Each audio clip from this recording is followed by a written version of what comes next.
bago tayo mag-umpisa mga chong, pakilike muna na tong video na malaking tulong na yan sa ating munting channel. Well, may sinabi nga ang resident import ng Barangay Nebra San Miguel na si Justin Brownlee ngayong PBA Finals kontra TNT Tropang Giga matapos matalo ang Gene Kings sa Game 1 Finals. Well, ayon pa kay Justin Brownlee, naging nainit nga ang simula ng TNT sa umpisa hanggang dulo, kaya every time na may run sila ay hindi sila makapursigi, at yan ay dahil sa mainit na depensa na din ng TNT sa kanila. Well, tiwala naman si Justin Brownlee sa kanyang mga teammates at sa mga coaching staff na makakabawi sila sa susunod na game ngayong finals kontra TNT Tropang Giga.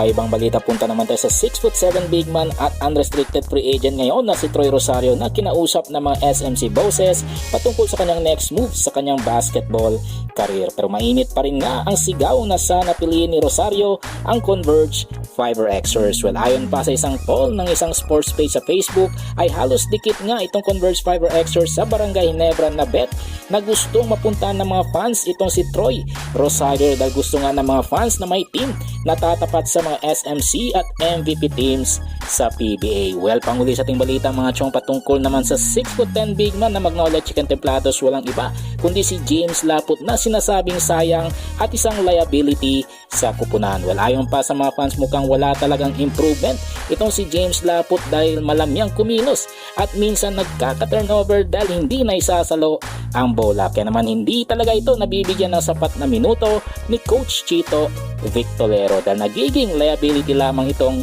si James Laput. So ano sa tingin nyo mga chong, dapat na bang i-trade itong si James Laput o hindi na muna? Well mga chong, hanggang dito na lang ang ating balitang PBA, at syempre huwag kalimutan mag-subscribe at i-like itong video bilang pagsuporta. So this is Channel B once again, I'm out.